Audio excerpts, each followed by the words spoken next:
Welcome back to the stream of thought and stuff. Sorry about that. Oh, this week has been good to me. This week has been good to me. I don't know if I mentioned watching the Sonic movie last week. I think I mentioned like I was going to go see it, but I didn't like give my opinions on it. But if I did give my opinions on it, then well, whatever. It was surprisingly good, honestly. I uh, I went in there like really thinking it was just going to be a very poorly made plot and just everything is just going to be all bonanza, off the wall, stupid and stuff like that. Figured I was going to be thoroughly entertained by Ben Schwartz and Jim Carrey throughout the whole movie, but I mean that did come to pass. But like the every actor that was in there, every actor actress was remarkably solid in this whole thing, and like I can see why the redesign needed to happen, because if it was just butt ugly Sonic the whole movie, then it definitely would not have made all the pieces line up, because just like the earnest and honest acting, like just like I wrote it down somewhere. Um Somewhere is just like everybody every actor and everybody who acted in that movie just seemed to give it their all throughout the whole thing, which was an amazing thing to watch. And I just like I've never seen something that was so sure of itself that it would work.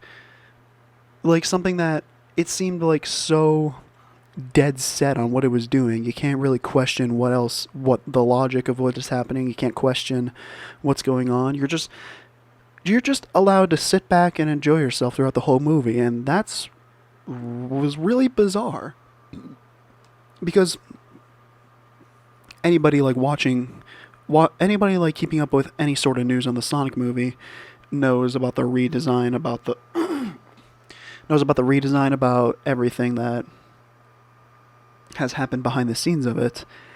And I feel like because of that, it's a little hard to go in there with like an unbiased opinion. But seeing that, I was just like, wow, it really came together in the end. And it wasn't like blow your socks off kind of it came together, but for what it was and what happened to it all the way up until it was released, I was thoroughly surprised by the product itself. But then that got me thinking, like, what would happen if Sonic was not the... Ow, crap, I'm sorry. Scratching my ear and I accidentally hit the microphone. I'm so sorry. It just got me thinking, like, what would happen if Sonic had not been redesigned?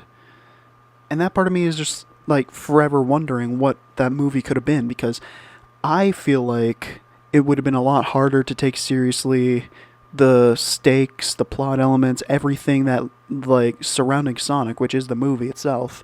It would have been just so hard to keep track of everything, and like I feel like it would have been like the Room level of bonkers funny movie type thing, because once you lose the relatability and charm that Sonic gives out, then I feel like the whole movie falls apart from there, and then all the over the top actions just become silly. And yeah, it's an interesting case, that movie. It's definitely just an enigma. Ben Schwartz and Jim Carrey just were so good in the movie. It was a delight to see them just ham it out in the whole movie. I felt that Sonic himself could have had like a little more expressions, because it sounded like the voice actor was giving giving emphasis to like reactions that Sonic didn't do. And that could be chalked up to the whole mid-production animation change, which I guess allows it a pass for this time around. And it also just kind of like puts the nail for me the fact that this probably wasn't purely a publicity stunt. You know, releasing a bad version of Sonic before releasing the good version to the audience and getting praise for that without actually having to do much work. But the fact that Sonic himself seemed like a little bit stiff towards the voice made it feel a little bit made me feel like, yeah, maybe maybe they didn't have enough time to like fully polish it out, which even then it still looks pretty good. There's like nothing that would like scream to a common viewer like, oh, this wasn't finished in time. Like, it was perfectly functional, and that's really cool. They did, however, have enough time to animate in the beginning part of the movie. They did have enough time to animate Sonic, you know, celebrating as he was like topping his speed record on a speed gun that the other main character had, which I thought was fun. It was a good movie. I really, really liked it, and that's really surprising. So, you know, that's what I get to look forward to telling my family tomorrow, that I liked this movie that, for all intents and purposes, should have been a flop.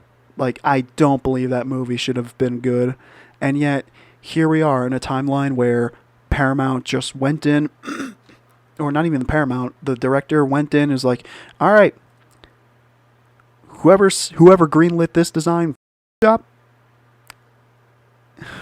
Gosh, 6:37. I need to watch my mouth. Whoever greenlit this design needs to have their eyes gouged out, and we need to make it good again.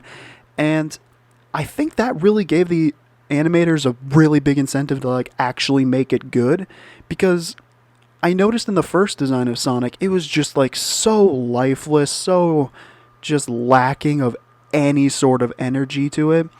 And then the final design of Sonic that we see just has so much more life to it. And you can even see it in the trailers too. Just like there's so much more of a heartbeat to it. You know what I'm saying? Like, I just feel like it's just so good. I don't know.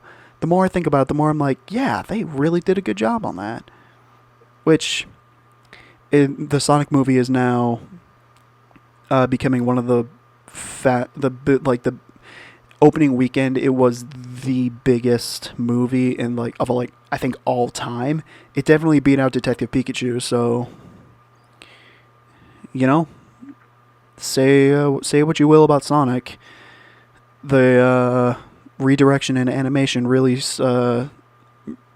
went out to people, and you know, they get what they deserve, that being more success for the box office, which I think is really cool. People should be rewarded for putting more effort into things, because, you know,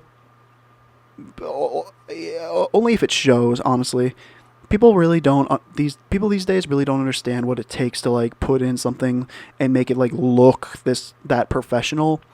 And they don't understand just like how long it takes to make a single scene of like animation for a live action movie, which it's, you know, it's a little bit of a disconnect between the people who are making it and the people who are watching it. So that is what it is. It is whatever. Oh my god. I'm just trying to look at the notes that I have. There's not really a clean transition I have from the Sonic movie. I guess the XFL is all right. There are definite clear who's good and who's mediocre and who's just really bad in the XFL. And sadly, my Battlehawks have fallen into the mediocre side of things simply because they're just 1-1 right now. I think, you know, once things go on, they'll really start to show their strength. But at the moment, I think it's the Roughnecks and the Defenders that are at the top of the league, simply because they are the only ones that are 2-0. But, you know, things can change. Things absolutely can change. Quarterbacks can be met with a bad situation, or teammates can start like getting testy with each other. That'd probably more likely happen on the losing side of things because, if you're winning, then who cares how you function, that kind of stuff. But, maybe they'll just start like hitting rough patches and then start getting at each other's throats or something like that. I'm definitely holding out for our quarterback Teamu because, A, he's Battlehawks quarterback, and B, because, he's, pretty good, just hasn't gotten to the amount of points that the other teams have put up. I think the Roughnecks this week has shut out the New York team, Guardians, which was a real big problem for them. I can't imagine what it must feel like to be on the New York team right now. But, yeah, I'm really hoping for the Battlehawks to pull through and fight to the end of this whole spiel, but from what it looks like, the Defenders and the Roughnecks are going to be the ones to push forward, which, people are already singing the praises of both the quarterbacks, of the Roughnecks and whatever the other one was. But, give it some time. They're not going to be winners forever. And definitely in this small of a league and with, this short of a schedule, there's definitely, going to be some dominant players and a definite top-heavy sort of feel to the whole league itself. And that's the one problem that they have that the NFL doesn't have to worry about, is that the NFL teams have just so much more to worry about, so many more teams that they need to consider, so much more to train for. Whereas the XFL, they have the ability to just play and play and play and see how that works out. And I really hope that the tides will change soon enough, but we'll just have to see how that works. I really hope that they don't go undefeated because that would just be lame as hell. But what can you do? If they do, they do. If they don't, they don't. Definitely going to be using my Pizza Hut rewards for that big game, whether I'm going to have people watching it with me or not. Just because I've been saving them up and July is fast approaching. And I really don't want to waste those things. So hopefully I can get that pizza. Hopefully I can get a couple large pizzas for free.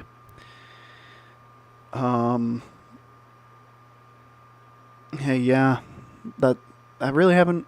I've been doing a lot this week. I was gonna say I haven't been doing much, but the past couple of weeks, the one where I had the really short stream, I've just been doing nothing but trying to get that Stadia video put out, and I really hate to admit this, but I wasn't showering as much as I should have. I wasn't washing my clothes either. It was just a really, really low point for hygiene for me. And it got to the point where I was just sitting at a table and there was a guy in it, I assume his girlfriend or just a friend that was a girl, just sitting in front of me at a couch or something. And I took my shoes off and rested them on the chair or something. About a minute later, they're laughing to each other, and the guy turns around and is like, "Hey, buddy, could you put your shoes back on? Your feet stink." And I'm like, "Oh, yeah, sure, no problem." Dude, I was so embarrassed about that. I think about that every day now, and I just feel, I smell that stink wherever I go, and I don't know how to get rid of it. I've been washing my feet for minutes upon minutes every time I take a shower, which is every day now. I've learned from that whole experience, and it's just, I cannot go that low ever again, because if I do, then I will actually have a problem. So yeah, I'm back to showering every day because that's the good part for me, and because I need to look more presentable to everybody, because I'm actually starting to do things for once.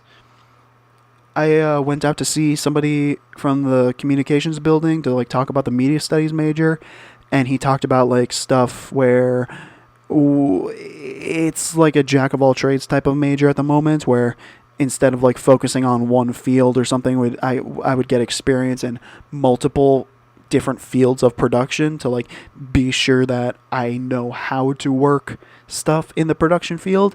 And I'm like, yes, please, yes, yes, yes, yes. And like, I'm kind of doing that already for SPTV.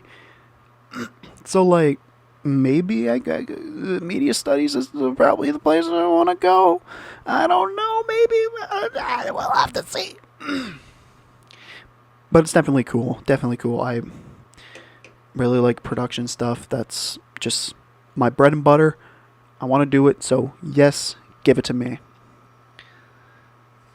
I guess that means I'm declared a major now. Not officially. I'd have to go talk to my advisor about it. But yeah, that's... Never thought I'd see the day. Huh.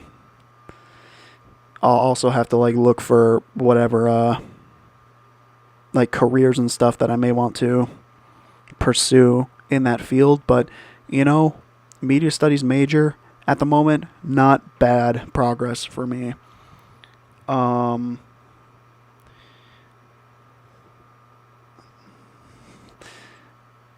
I was speaking to my friends, like, watching the XFL game. Apparently, I have gotten, like, decently okay at pool, where it's gotten to the point where I've been able to, like, at least a little bit consistently sink balls, and everybody seems to be convinced that I practice in my off time, which is definitely not the case. Like, I map out shots in my mind, like, a little bit of, like, trigonometry to like see, all right, it's gonna bounce off that, and maybe it'll go that direction. Most of the time it doesn't work out, but when it does, it's like pretty impressive, if I do say so. But and I'm sure they're overreacting about it, but they've started accusing me of practicing in the off time when nobody else sees me, and I was just like, no, I've never played outside of when I play with you guys, so it's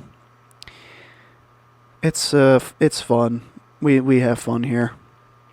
That didn't stop me from having like a drought of pool goodness. That one day I was playing with Alex.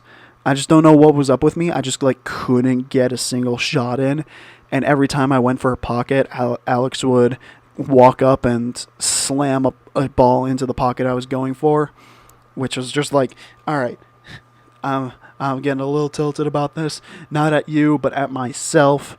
And it was just like, it got to the point where I finally did sink one. I let out the hardest scream that I could. And it felt so nice to do that. Like, I think it cleared out my throat so well. But I can't do that every day because then I would rip my throat cords apart, which... I don't want to do that. Speaking of Alex, he started showing me the Lord of the Rings trilogy. We watched the Lord of the Rings trilogy starting Saturday and going all the way till, I think, Wednesday we finished it. And it was really good.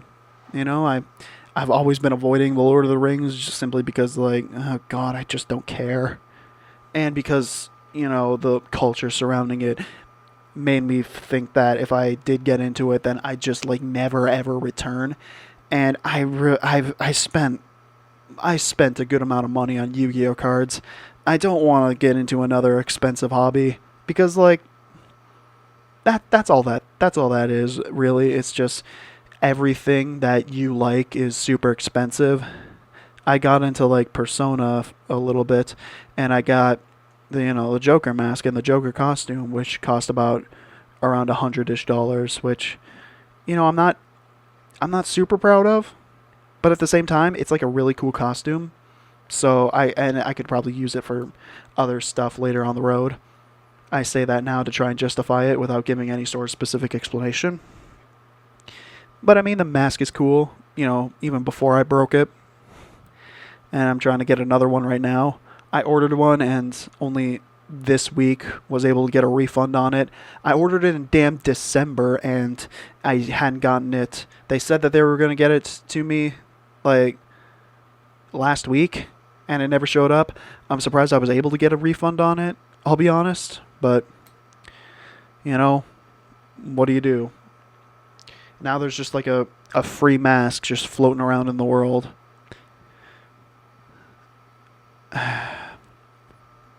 And yeah, the mask itself is like an idea that I've wanted to do for like a long time. Like the Tusco G, I forget his name, but he did like the kazoo covers of video game music. One of his most famous is Megalovania and You Will Know Our Names from Xenoblade. That one's my personal favorite. Um, but he also did like I think one or two Persona songs in the kazoo cover.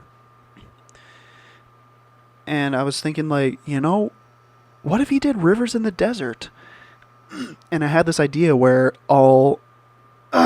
sorry, all of like where I could put on all the masks of the Phantom Thieves and, do his sort of style of kazoo playing and just like put them all in like certain sections and just do editing magic to like make it look cool or something like that. But, to make it work, I would have to have somebody that knows how to play the drums, and I would need all of the masks for them, which, is really hard to do. I've been looking at a bunch of, like, sellers and stuff like that, and the most that they go for is, like, $50, and I'm like, oh my god, they're just half masks. And, like, granted, yeah, they are props for cosplay people, which means that they can like drive up the price no matter what it is. But like the one for Makoto is just like it's like a square, honestly. Just like a square with two squares for the eyes. And like that's not worth $50. It's not even worth 30. I'd probably pay like $20 for it if I had my way, but what you gonna do?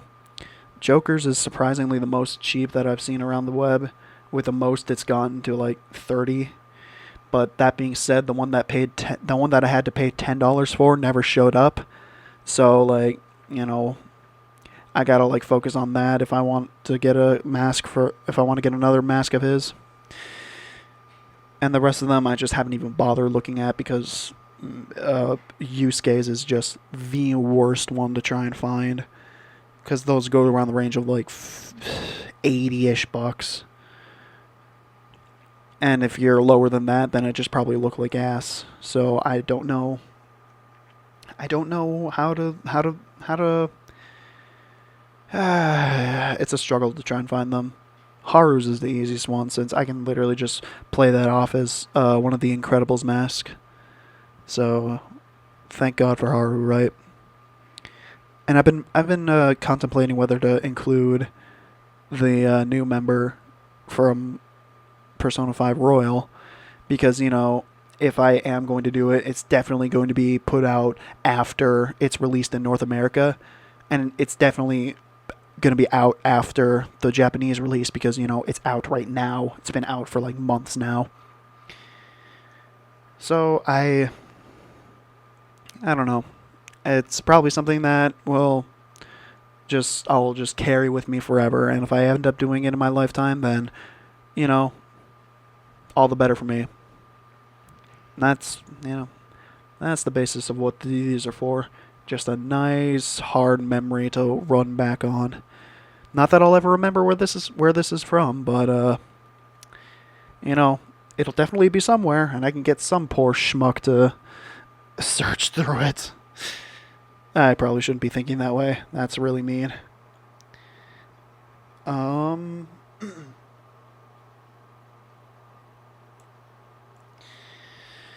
Back to the Lord of the Rings thing. I really liked it. It was good storytelling, and even though Alex was trying to like fill me in on stuff like that, which I personally find super annoying, I was really able to enjoy myself. And that's the thing I knew I was gonna like get into when I started watching it with a super fan of Lord of the Rings. I just, I try not to like give the person I'm trying to show something all the information that they need, because it's just so overbearing at the point where the other person's just talking about random crap, random crap, random crap, and I'm just like, let me watch the movie for what it's worth, okay? And I really don't like knowing any sort of external evidence, because I don't know, it's just, it feels like information that is not necessary to the movie itself. And if the movie wanted to give me that information, they would have said something. Like he gave an example about elves. They, this is really stupid, by the way. They cannot see the curvature of the earth, which in a way is supposed to explain why they are so good at archery. And I'm there like, how does that make any bit of sense at all? Because, like, it's so stupid, you know? Like, he gave the example, like, if you look out to the horizon, you then like can't see how past a certain point or something like that. Okay, yes, that is true, but how does that translate into archery skill? It doesn't, because naturally you cannot see the curvature of the earth at all. You just see land in front of you. And if that's supposed to explain like how they can see past mountains or something like that, that is also stupid, because if something is blocked, if something blocks their sight by a mountain, then they cannot see that thing either. That's not how sight works. And, you know, yes, it is a magical world. Yes, it is just filled with high adventure and wizards throwing fireballs at things. But something,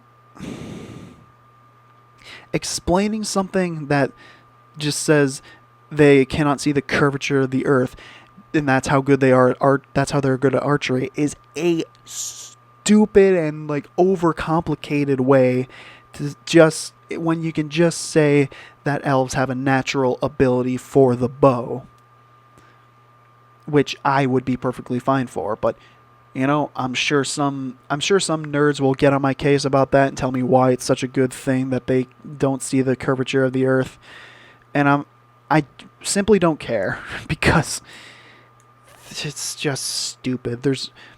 And like, as far as I know, there's no other practical reason as to why that would be the case. So, yeah, in my world, that is stupid. But yeah, getting back to watching with Alex, I feel bad for like trying to get him to stop talking about stuff that he likes, because I feel bad about that, because like I want to enjoy it for myself. I want to like enjoy at my own pace, in my own way, and that's not exactly the way that he wants me to enjoy it. Which, you know, it's whatever. We all enjoy things differently, and I feel it's whatever. He can enjoy it the way he wants to, being the giant nerd that he is, and I can enjoy it the way that I enjoy it, being a shit talker and just not taking it seriously at all. Which, even then, the movies themselves are still good enough to like hold themselves on their own, and like it's good. It's good. Definitely recommend watching the movies, however, because trying to read the books, I personally would probably want to gouge my eyes out before I ended chapter one. But that's just me. Maybe I'm just more of a movie person, and just slowly getting away from books, because, well, like, books just take so long, man, you know? And I may just be a little bit of a problem child when it comes to reading books, because I've tried to read books for my classes and such, and I lose interest, I lose my spot, and then I just stop absorbing everything, and then once I have to take like a quiz on what we've read, I fail it because I don't remember a darn thing of what we were trying to read, which again is my problem, and I need to like to be more meticulous about what I read and how I read it. just to like make sure that I know what I am looking for when I walk into the class the next day. But I should probably ask our teacher, like, what should I expect on the quizzes that we're going to take, because that would definitely help me like figure out what I need to know before I walk into the class. I've already had to walk in for an office hours because I missed a class. On Monday, I didn't set an alarm, and I just missed class altogether. I just missed my first class altogether. So I had to like go the next day to the Walk of Shame and go and what is the word? Go to his office hours.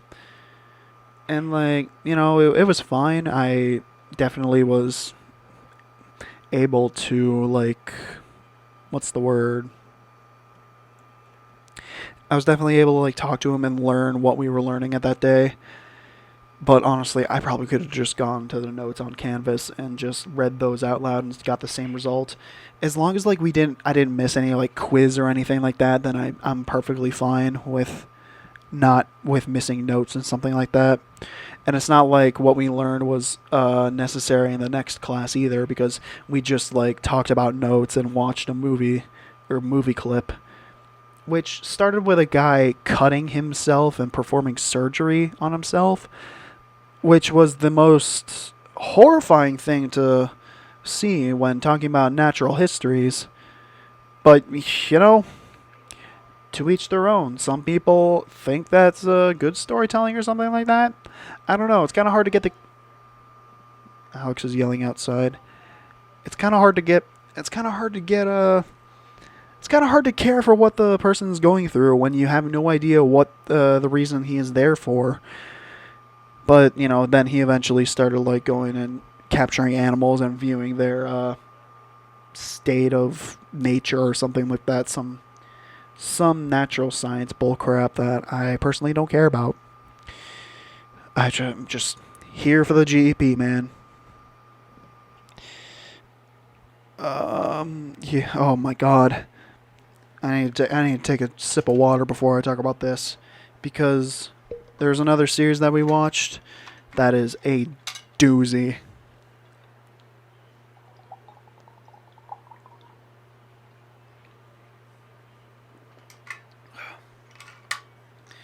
So, because Alex has Disney Plus, we've been looking at specific Disney shows over that whole thing. And we stumble upon this TV show called Tron Uprising, made in 2012, and it looks awful. It's just like from the screen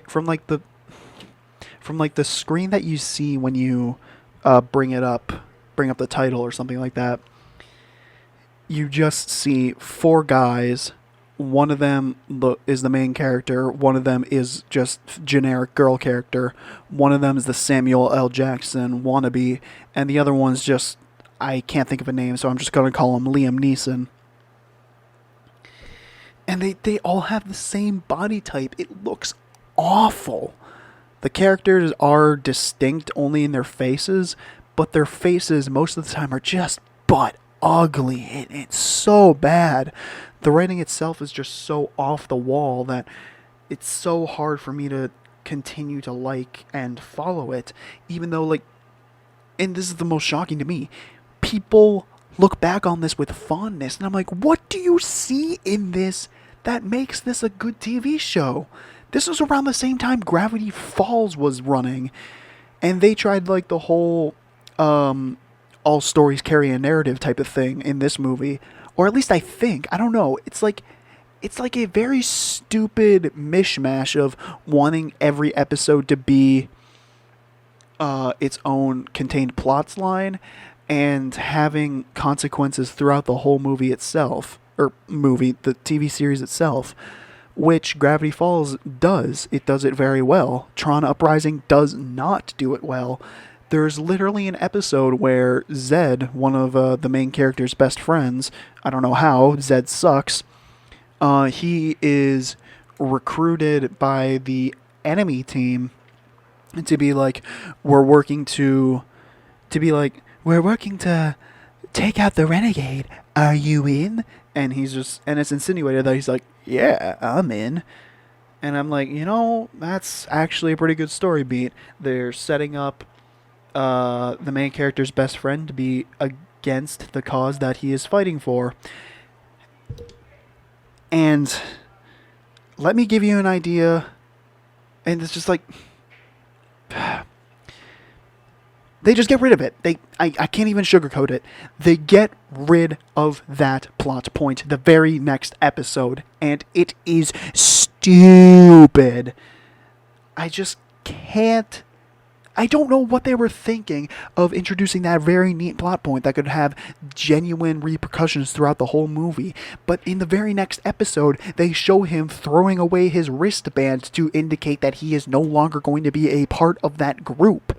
It makes no sense to me why they would introduce it just for him to be like, yep, I'm too good for them.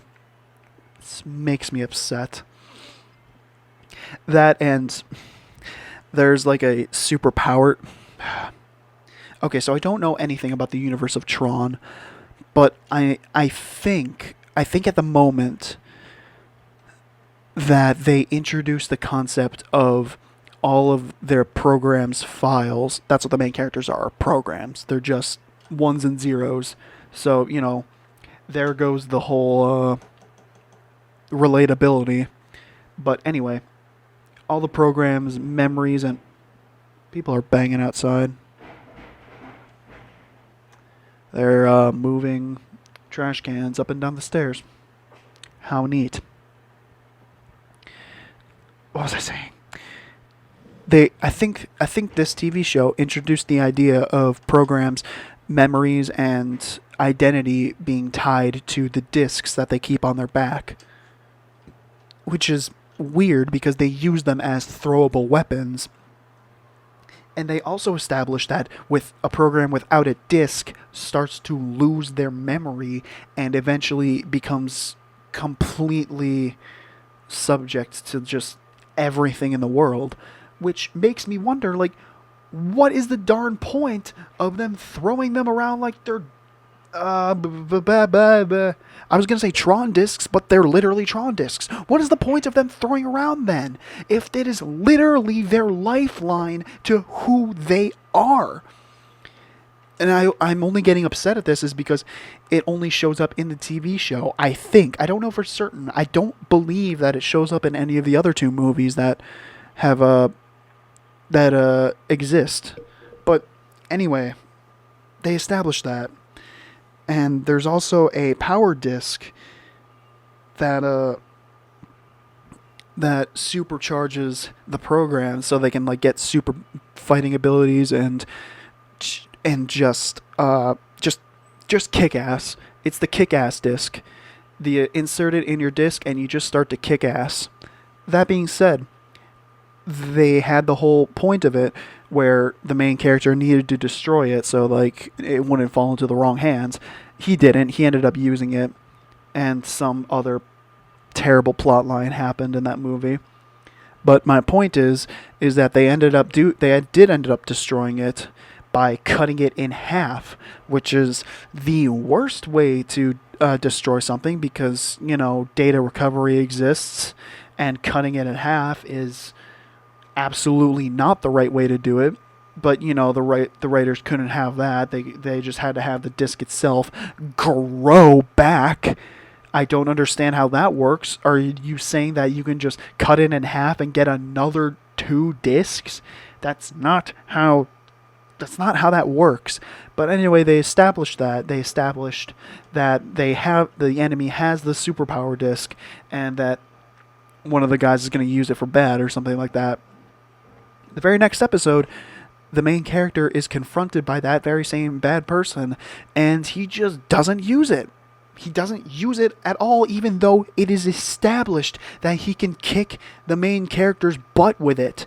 He can easily wipe out the Resistance, wipe out Tron, wipe out everything else, and the season will end with the main characters losing the day. But he doesn't use it simply because there needs to be more See, there needs to be more episodes for this terrible series. And that's really just all that it winds down to, honestly. It took me like way too long to figure out that the reason the characters look so awful is that they're literally designed to be action figures, which is really stupid because the legs themselves are way out of proportion, which leads me to believe that that was just done to save money on the bodies, so you wouldn't have to use as much plastic or something like that. It's just it's just so stupid. I don't like that series. But we're going to finish it anyway. Because apparently, people really like it. People look back on it with fond memories, and I don't understand why. Maybe that's because they had nothing else to do then. Even though, there was Phineas and Ferb, Gravity Falls probably, and the Avengers was coming out that year, so like they could be watching all of the Marvel movies at that point in time. It's like, come on. There had to be more to do during 2012. It's like, it got, and this is the part that really sets me off, it got an Annie Award for Best Character Design, which is the biggest slap in the face to any other person that has won that award. The Annie Award is basically just an award for animation and, all stuff that, it's whatever. It's basically the Oscars for animation. If, the Oscars were a legitimate prize or something like that. My point is, it's a very prestigious award for animation. And it won that series, I think in part 1, won Best Character Design for a TV show. And it sets me off because character design is meant so you can identify a character based on a silhouette.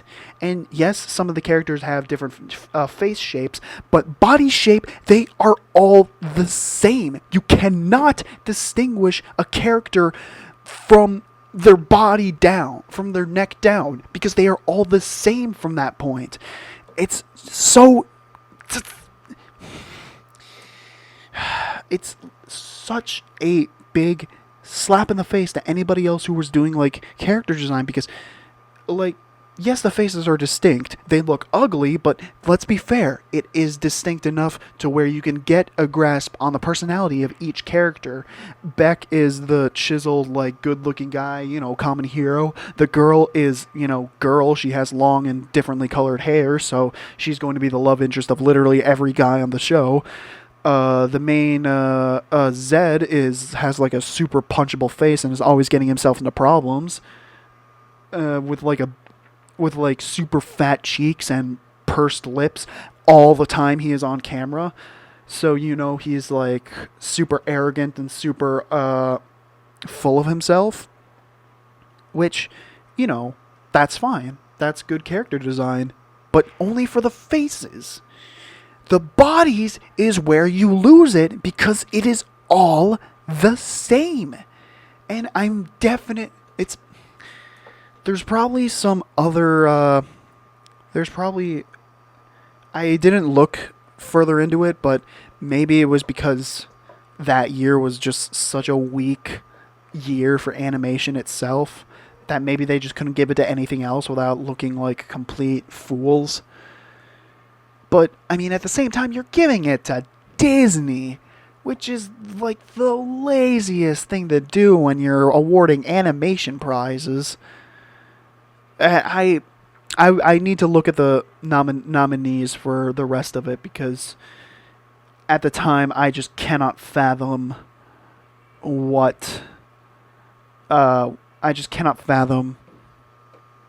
that thing winning any sort of awards. Definitely not for writing, though, because, my God, it just contrives everything it wants to fit whatever they want into a script. With my favorite scenario being that they crashed onto, like, some sort of crystalline thing out in the middle of an ocean. A computer ocean. Think that one through. Why don't you? But anyway, they crash onto a crystal ocean, and Beck says, he says that he crashed into it too hard, that it destabilized the code, and now it's collapsing. And I'm just like, do you even know what you were talking about? Because I feel like that was just brought up, and it's like, oh yeah, well, just it says destabilizing the code. Oh, your code is damaged. We'll fix your code. We can tell by your code that you're not who you seem you are. Oh, we'll reroute your code to make you think different thoughts. Oh, we'll set up your code to make it look like that you're the renegade. And it's just like, is this a well-written story, or is this just poorly written Star Wars? Because at some point, the Force is not a one-fix-all solution, and maybe you just need to buckle up and learn how to write actual tension in your scripts. And, like, I wouldn't be upset about this if it didn't have, like, a good cast of Elijah Wood and Ben Schwartz in at least the first episode. I don't even know who the rest of the cast are, but, you know, those are the two names that stick out. Ben Schwartz died in the first part. RIP. So, like, whatever. Maybe I just went in with a poor mindset to the whole thing, and I'm just not allowing myself to get the full experience by watching the movies first or something like that. But I'll be real, watching the series, I am extraordinarily turned off to Tron as a whole, because Tron wasn't exactly something that screamed out to me I needed to see it to begin with. And from what I could tell, it was just like a super boring, super by the books type of movie. And, like, you know, what's the point in seeing that if I'm just going to be bored the whole time? It's whatever. Whatever. But yeah, we're 8 episodes through it, and there are 18 of them. So we're not even halfway through, and these are the problems that I have with it already. Hopefully I can see the light. Hopefully it gets better, but people were only saying that it gets better after episode 3, and so far I'm hating it more and more as it goes on. So it's not looking too good for Tron Uprising. Wow, this is going back way too far, but in Lord of the Rings, I noticed just like they're in these big wars and scuffles and battles and stuff like that. And it's like, wouldn't it be a shame if a stray arrow were to, you know, dome them or something like that? Because they seem to be, the main character seems to be absolutely impervious to, like, getting any sort of damage to them. And I'm talking about the dwarf, I forget his name, Borgon or something like that. Thorgon, whatever. And that elf guy who made me really upset at the Curvature of the Earth trivia. But yeah, those 3 characters are like always in battles and stuff like that, and they never ever get hit once. And I'm just like, you know, why not just send those 3 against the whole army? They can clearly wipe the floor with everyone. They're just impervious to bad circumstance, is my headcanon. Bringing it back to personal stuff. Yeah, I missed the Stadia deadline that I set for myself of last week.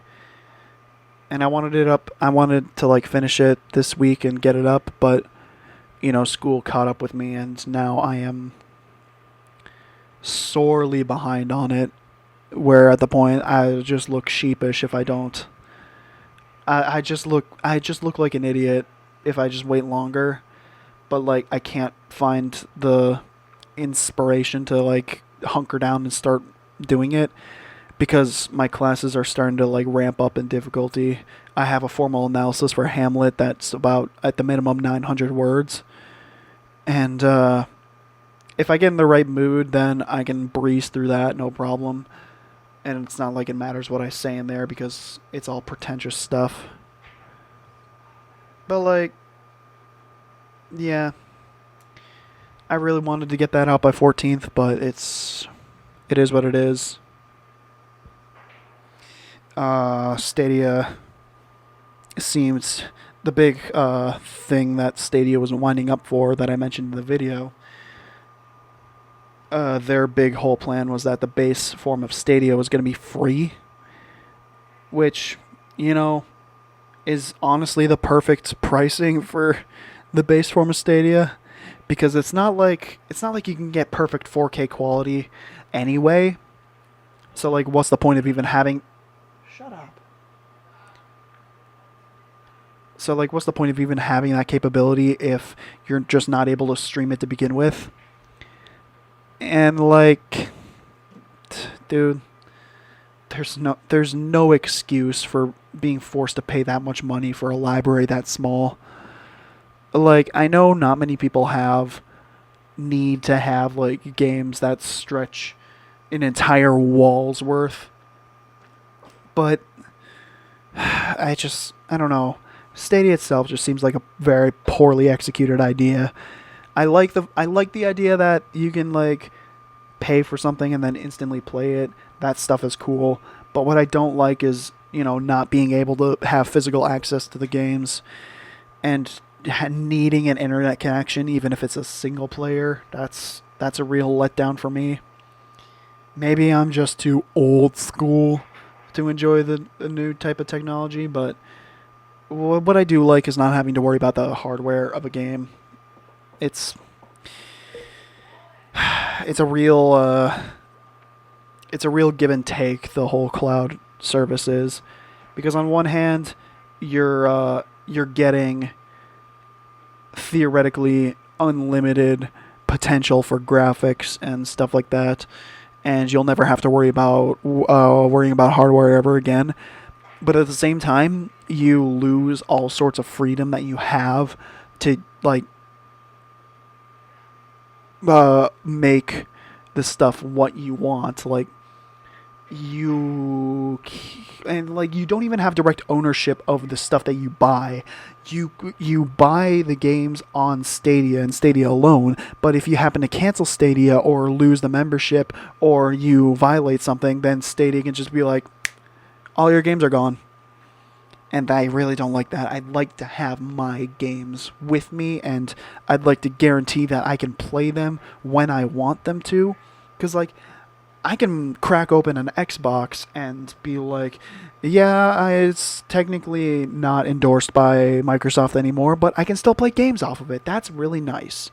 And I really like having access to my stuff, which I guess is why PC building is now on the rise again, because consoles are getting much and much more anti-consumer practices.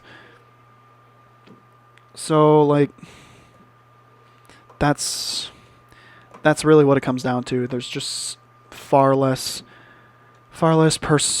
personal gain and much more just putting your fate into the hands of other people, which I personally don't like.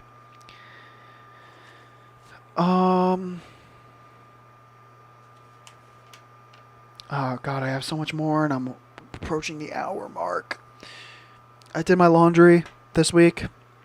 I had a frustrating moment where all of the dryers were occupied for the longest time, and I'm just like, God dang it, when is these people going to come by? And I waited for like a half an hour until eventually I was like, you know what? Screw it. I'm just going to take out the clothes, put them on top, and wait for the person to come and get them themselves.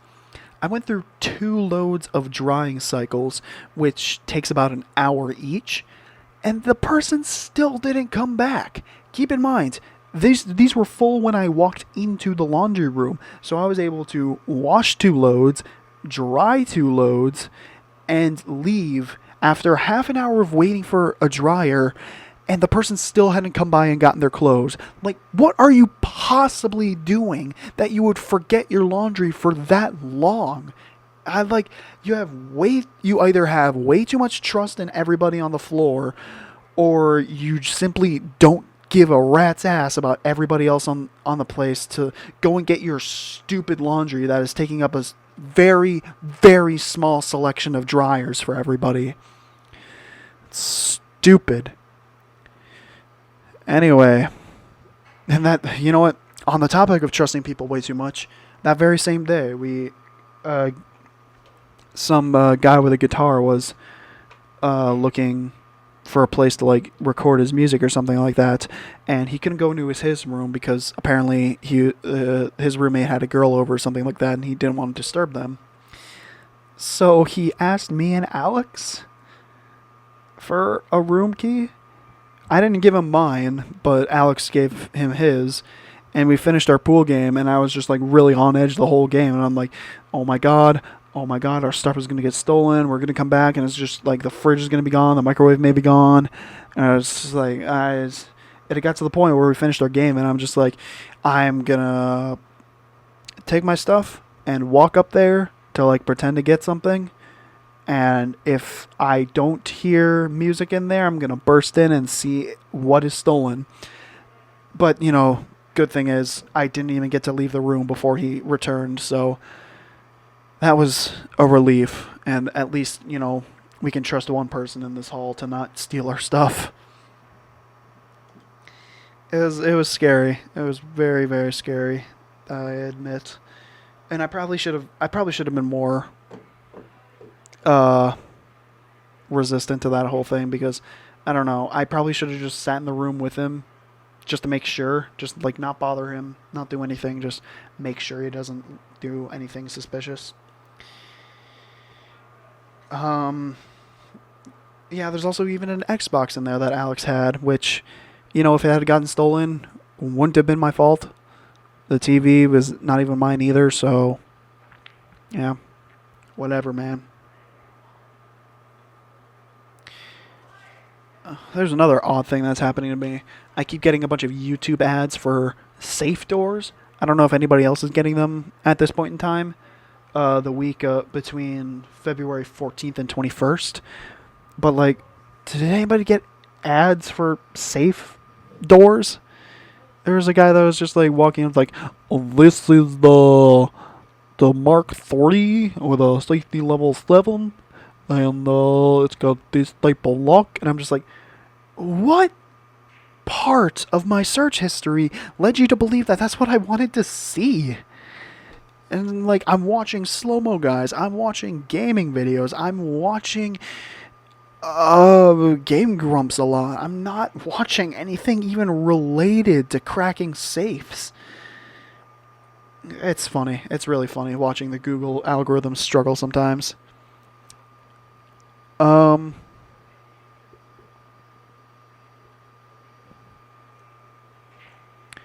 ba. More Lord of the Rings stuff in my notes. I had something to say. What was I going to say?